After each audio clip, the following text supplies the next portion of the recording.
What's up, you guys? Another day, another split. Let's talk about the Road King, baby. Let's get it. Alright, so I got this bike not too long ago, as you guys can recall if you're returning members to the channel.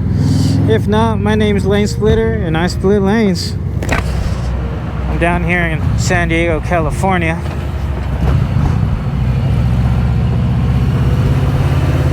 And this is a 2021 Harley Davidson Road King.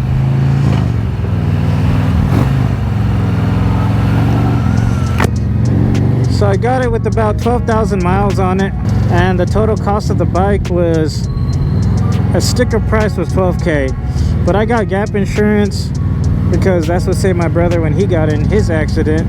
He had gap and he only had to pay like, I think $1,500 to $2,000 to pay off the loan instead of the whole enchilada there. So I got the gap, and then I got the service package, which most people say that they're ripping you off and stuff, but if you math it out, every time I take my bike to get just like maintenance is $300-400. This comes with 6 services, so whatever, like $400 times 6, so like 2,400.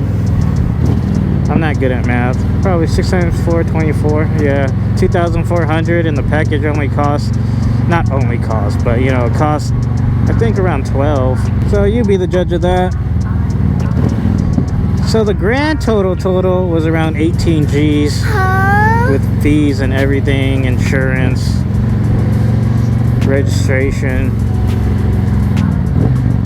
Well, I guess not insurance because I had to buy that extra. That was like $200, but you get the point, man. So let's talk about what I think about the bike now after 10,000 miles. I think it's an amazing motorcycle, to be honest. I like the look. I like the triple headlight. It just screams like classic Harley to me, and I love it. It's my favorite bike in the whole wide world. Now, when I first got the bike, not gonna lie, I was super intimidated by it. It's the heaviest bike I've ever rode. Not the biggest engine. I rode my brother's 114. And I never had a touring model before. So all these things are like subconsciously going through my mind and just freaking myself out. But after getting used to the bike, I find myself like still not braking how I want to brake sometimes. And it looks so aggressive when I just yeet the brake. But other than being like the parts and stuff for the bike, kind of hard to find, not gonna lie, because everybody just skips the Road King in my opinion. In my view, they just go from like soft tail and then they skip the Road King and go straight to street glides or road glides, which theoretically, if it fits a street glide or road glide, it should fit the Road King because they're both on a touring chassis. But obviously you have like the HUD and the navigation and shit if you're into that kind of stuff. Me, not so much. I was arguing with Christian, I think it was either today or yesterday. He was like, get heated grips. I'm like, no. What's next? Maybe a seatbelt, maybe 4 more wheels, maybe a window or 2. You know, what's the point of being on a bike if you want heated grips, a windshield, heated this, heated that? I find it redundant and stupid. That's just my opinion. If you're into the glides and stuff, that's cool. But in my personal opinion, why? Get on a hog and go rip it. Okay, so what mods have I done? I haven't done much, man. Haven't had money to do anything.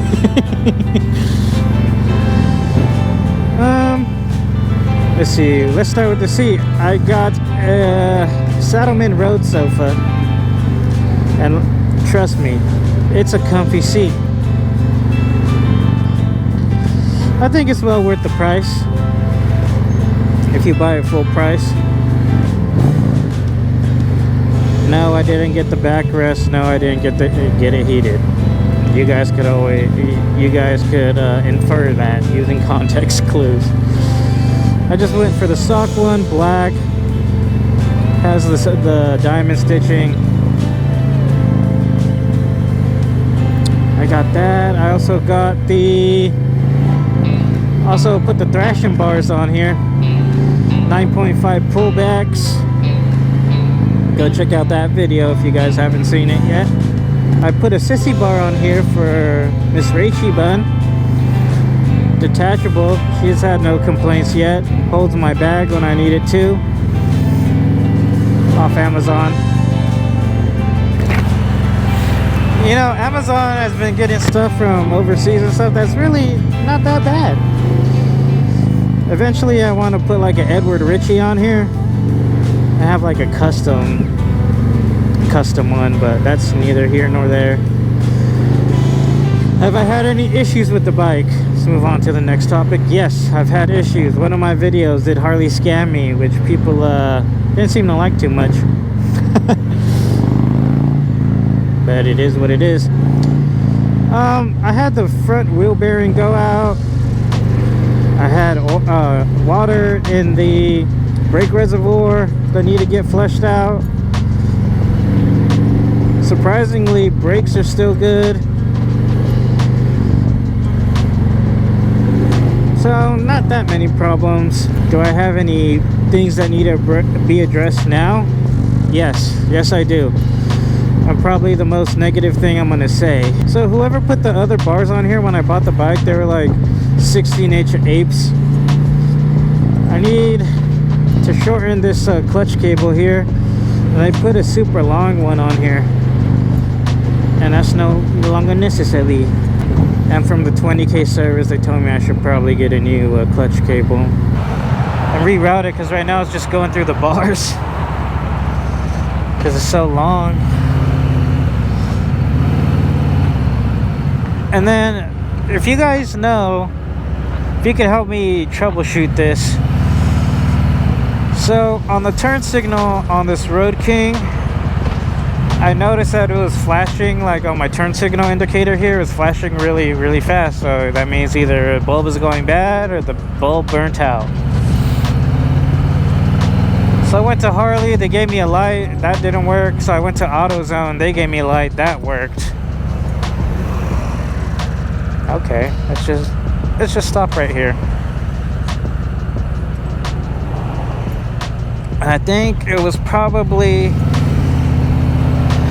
a month that the turn signal went out again on the right side, and I changed both of them. So that was really strange to me. And then I swapped the bulbs again, and the left one was out and the right one was working. So it's a bulb issue. I think it's a bulb issue. But like, why are they burning out? Like, why is the right side burning out so fast? And right now my front turn signal doesn't work. I can't really see. I don't think it's on, but it for sure doesn't flash when I hit the signal, and all I get is this fastness, and then only my back turn signal turns on. So if you guys could help me address that, that'd be cool. That'd be dope. Thanks a milligrams. But that's what's wrong with the bike right now. Need a clutch cable. Oh, I also need a rear tire. Another question, do you guys change out both tires when you need tires, or you just go one tire at a time? What works for you guys? Because I'm curious, dude. Because I'm going to be spending like $600 on a set of tires. Sheesh. Or you guys just go like $300 tire here, and then when you need a front one, $300 there. But I guess with the cost of installation, in some places give you the install free. Alright, let's move on. Let me put I had notes, but I can't look at my phone. I'm ripping it, dude. Let's just say, do I have any regrets about buying the bike? Loaded question, yes and no. I do have about buying the bike is like I bought such a big bike. Sometimes I wish I had like the Dyna I originally planned to get, or like another Softail. And sometimes I miss the Yami Bolt. Let me slow on up here so this guy could get in. Come on. Please don't run me over, truck. Mr. Semi. Alright, we're cool. We're bumptively booling. Just know if things go wrong, I'm going straight for the middle, dude, because the trucks take a long time to stop. Yeah, sometimes I miss the Yami Bolt. I just miss the little Ripper, dude. So nimble, so light. I never got stuck in a parking spot with the Yami Bolt before. This one I have gotten stuck. And I either have to get off the bike, which is not a big deal, you know, just rip the bike out and pull the bike from the fucking grasps of Satan himself. And sometimes I get stuck in like sand and I can't really get enough traction to pull the bike out. My brother saved me one time where he had to push me out of a spot because it was like in a dip. And yeah, I know I should have reversed in or whatever, but I didn't, and that was the outcome. I got stuck. Now if they weren't there to help me, that would have been kind of awkward and embarrassing, but it is what it is, man. It's just a heavy bike, and sometimes you just get stuck, and, you know, that's it. Let's see if I could think of any other negatives. Oh, parts are way more expensive for touring bikes. Parts, service, everything's more expensive for a touring bike. And sometimes I regret buying such a big bike just due to the fact that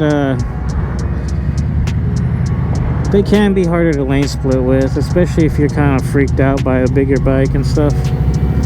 You just get in your own head too much.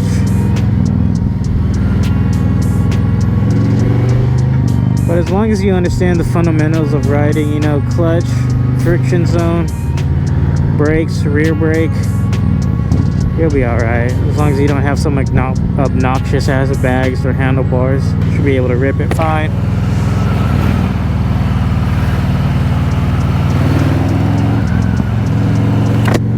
But those are the only couple reasons I regret buying this bike, but the positives for sure outweigh the negatives. I don't know if this is true or not, but apparently the touring bikes are geared differently. I guess they have a longer pull or something like that. I don't know if it's placebo or not, but I really feel that, and I really like it. I like the long drag on them when you just eat the throttle. ABS probably saved me a couple times. And as far as it being comfortable, it's super comfy, especially with the road sofa. A little saddleman hitter. And it has floorboards. I was thinking about throwing off the floorboards, but I don't know. I kind of like the floorboards here. Especially when you're going long distances, you can just kind of fillet yourself out, you know? Just like this. Don't look at my Palladium boots that are just canvas and rubber. That's definitely not riding a tire. Don't be like me. Remember, always check for bikers that are already in the split when you're merging into the splitting lane. A daily reminder for that.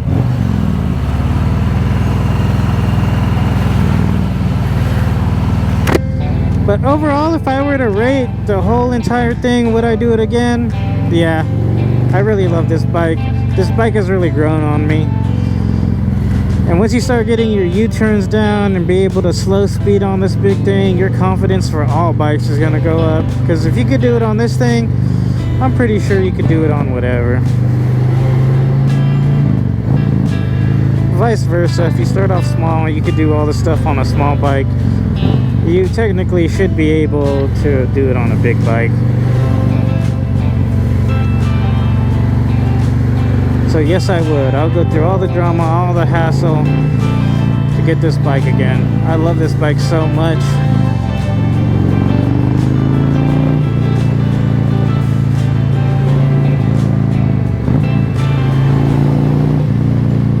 Oh, I forgot to mention something. So the bike came with the Arlen Ness air intake and Vance & Hines exhaust. I don't know if it's tuned or not.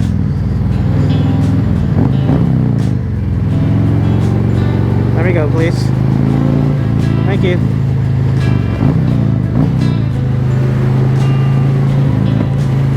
those are also mods. I didn't do them myself. That's how it came. I didn't even know it. I just saw the Vance and Hines and Apes and thought it was cool. That's how I bought this thing. But yes, it does have those two mods. I eventually want to change the exhaust. We're getting off topic again. Alright, I'm gonna shut up. But yes, if I had to rate it, this overall Road King experience, just ridden mostly Harleys and one R1 for about 3 seconds, I give this a solid, not stock. I haven't rode a stock one, okay? I haven't rode a stock one. The way I had things set up and the way things are currently set up, I would give it my heart is giving it an 8, but my love for the bike's giving it a 9. You know, that's just my opinion. God, look at all this traffic. If you have any questions about being on a bigger bike, let me know in the comments, bro. I think we're still at 48 subscribers because I haven't been doing anything, dude. I've been just slacking off, jacking off. But yeah, 48 subscribers, thank you so much. I appreciate every single one of you putting up with me and my shenanigans. Thank you guys so very, very much. Thank you for caring about me, that one guy. And leave a comment. Let's chat it up. As always, I'm Lane Splitter. I split lanes. Keep smiling. Tell somebody you love them. And I'll see you guys in a split. Later.